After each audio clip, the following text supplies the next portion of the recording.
சிறகடிக்க ஆசை சீரியல்ல இப்ப நம்ம ஸ்ருதியும், மீனாவும் ரோகிணிய பார்க்கறதுக்காக போயிருக்காங்க இல்லையா? ரோகிணி உங்களுக்கு நாங்க சப்போர்ட்டா இருக்கோம். ஆனாலும் நீங்க மனோஜ என்ன செய்ய போறீங்க? மனோஜுக்கு நீங்க டைவர்ஸ் குடுக்கறது தான் நல்லது அப்படின்னு சொல்லிட்டு வந்துடுறாங்க. ஏன்னா மனோஜ் உங்கள ஏத்துக்கவே இல்ல அப்படிங்கிற மாதிரியும் சொல்றாங்க. இப்ப ரோகிணி வந்து குழம்பி போய் இருக்கிறாங்க. என்ன செய்யறதுன்னே தெரியல. இதுக்கப்புறம் என்ன நடக்குது அப்படின்னு பார்த்தீங்கன்னா, நம்ம முத்துவோட கார் செட்டுக்கு ஒரு வேன் வருது. நம்ம செல்வம் தான் எடுத்துட்டு வராப்ல. என்ன அப்படின்னு பார்த்தீங்கன்னா, முத்து வந்து பார்த்தீங்கன்னா, ஸ்கூல் பசங்களலாம் ஏத்திட்டு போற மாதிரி ஒரு வேன் வாங்கணும் அப்படின்னு சொல்லியிருந்தாப்ல இல்லையா? அதுக்காக தான் வந்து பார்த்தீங்கன்னா, ஒரு விலைக்கு வர்ற வேன எடுத்துக்கிட்டு வராப்ல. ரேட்டும் வந்து பார்த்தீங்கன்னா, கிட்டத்தட்ட 7, 8 லட்சம் சொல்றாங்க. கம்மி பண்ணி வாங்கிக்கலாம் அப்படின்னு எல்லாமே பேசி முடிச்சுக்கிட்டு இருக்கிறாங்க. நம்ம முத்து அடுத்த கட்டத்துக்கு போய்க்கிட்டு இருக்கிறாப்ல. இந்த பக்கம் என்னடான்னா, மனோஜ் தலையில கைய வச்சுக்கிட்டு தன்னோட கடையில உட்கார்ந்திருக்கிறாப்ல. அப்படி பேசிக்கிட்டே இருக்கும்பொழுது ரோகிணி அங்க வராங்க.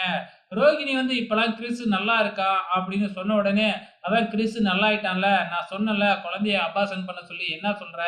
அப்படின்னு மனோஜ் கேட்க, ரொம்ப ரோகிணி ஷாக் ஆயிடுறாங்க.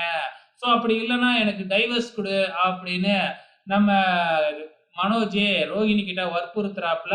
நம்ம ரோகிணியும் சரி அப்படின்னா சனிக்கிழமை உங்க வீட்டுக்கு வரேன். அங்க வந்து உனக்கு டைவர்ஸ் குடுக்குறேன். அப்படிங்கிற மாதிரி சொல்லிட்டு கிளம்பிடுறாங்க. உடனே நம்ம மனோஜுக்கு பயங்கர சந்தோஷம். நீங்க சொன்ன மாதிரியே வந்து பார்த்தீங்கன்னா, எல்லாம் நல்லதாவே நடக்குதே அப்படின்னு ஜோசியக்காரர்ட்ட சொல்லி சந்தோஷப்பட்டுக்கிட்டு இருக்கிறாப்ல. இந்த பக்கம் நம்ம பாட்டி உட்கார்ந்திருக்கிறாங்க. நம்ம அண்ணாமலை மாத்திரை குடுத்துக்கிட்டு இருக்கும்பொழுது, அங்க எல்லாருமே வராங்க. குறிப்பா நம்ம முத்து வராப்ல. முத்து வந்து இந்த மாதிரி நான் புதுசா ஒரு வேன் வாங்கியிருக்கேன். அது மட்டும் இல்ல ஆபீஸ் ஒண்ணு ஓப்பன் பண்ண போறேன் அப்படின்னு சொல்ல, விஜயாவும், மனோஜும் சேர்ந்து கிண்டல் பண்றாங்க. ஸோ கார்லாம் ஆன்லைன்லயே புக் பண்றாங்க. இதுக்கு எதுக்கு ஆபீஸு அப்படிங்கிற மாதிரி மனோஜ் கிண்டல் பண்ண, உடனே ஸ்ருதி இருந்துகிட்டு, அதான் ஹோம் அப்ளையன்ஸையும் ஆன்லைன்லயே வாங்குறாங்கல்ல. நீங்க எதுக்கு கடைய ஓப்பன் பண்ணி வச்சிருக்க? அப்படின்னு பதிலுக்கு பதில் அடிக்க, மனோஜோட மூஞ்சே தொங்கி போச்சு.